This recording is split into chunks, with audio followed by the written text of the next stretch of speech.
ಇಂದೇ ಡೌನ್ಲೋಡ್ ಮಾಡಿ ಮತ್ತು ನಿಮ್ಮ ನೆಚ್ಚಿನ ಶೋಗಳನ್ನು ಆನಂದಿಸಿ. ಐಮ್ ಸಾರಿ ದುರ್ಗಾ, ಯಾವಾಗಲೂ ಖುಷಿಯಾಗಿ ತರಲೆ ಮಾಡಿಕೊಂಡು ಮನೆ ತುಂಬ ಓಡಾಡ್ತಾ ಇರೋ ನಗು ಹಿಂದೆ ಇಷ್ಟೊಂದೆಲ್ಲ ಟ್ರ್ಯಾಜಿಡಿ ಇದೆ ಅಂತ ನನಗೆ ಗೊತ್ತಿರಲಿಲ್ಲ. ಇಷ್ಟು ದಿನ ನನ್ನ ಜೊತೆ ಇದ್ದರೂ ಯಾವತ್ತೂ ಸೀರಿಯಸ್ ಆಗಿ ಇದನ್ನೆಲ್ಲ ಕೇಳಬೇಕು ಅಂತ ನನಗೆ ಯೋಚನೆ ಬರಲಿಲ್ಲ. ಪರವಾಗಿಲ್ಲ ಬಾಸು, ದುಃಖನೇನು ಹಂಚ್ಕೊಳ್ಳೋದು, ಖುಷಿ ಅಂದರೆ ಹಂಚ್ಕೋಬೋದಲ್ವಾ. ಆದರೆ ಈ ಮನೆಯಲ್ಲಿ ಖುಷಿಗಿಂತ ದುಃಖನೇ ಜಾಸ್ತಿ ಹಂಚಿದ್ದು ಅನ್ಸುತ್ತೆ. ಹಾಗೇನಿಲ್ಲ ಬಾಸು.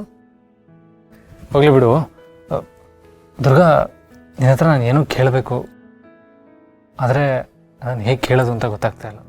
ಅದಕ್ಕೇನಂತೆ, ಕೇಳಿ ಬಾಸು. ಅದು ನಿಮ್ಮ ತಂದೆ ಭವಿಷ್ಯ ಹೇಳ್ತಾರಾ?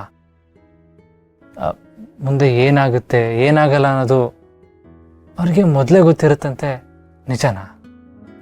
ಏನೋ ಗೊತ್ತಿಲ್ಲ ಬಾಸು, ಅಪ್ಪನ ಮಾತೆ ಒಂಥರ ವಿಚಿತ್ರ. ಅವ್ರು ಆಡೋ ಮಾತುಗಳು ಒಂದ್ಸಲ ನನ್ಗೆ ಅರ್ಥನೇ ಆಗೋದಿಲ್ಲ.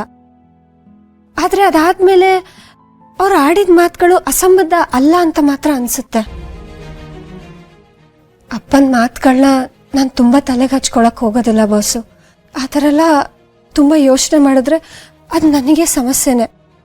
ಅಪ್ಪನ್ನ ಬಿಟ್ಟಿರೋದಕ್ಕೆ ತುಂಬ ಕಷ್ಟ ಆಗ್ಬಿಡುತ್ತೆ. ಅದಕ್ಕೆ ಅವ್ರ ಮಾತುಗಳನ್ನ ನಾನು ತುಂಬ ಯೋಚನೆ ಮಾಡಕ್ ಹೋಗಲ್ಲ.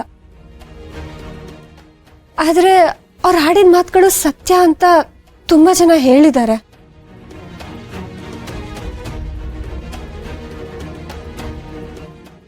ದುರ್ಗಾ, ಏನಾಯ್ತು?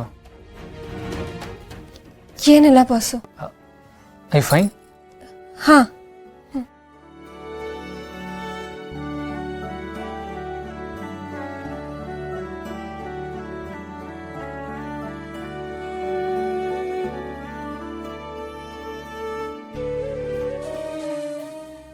ದುರ್ಗಾ,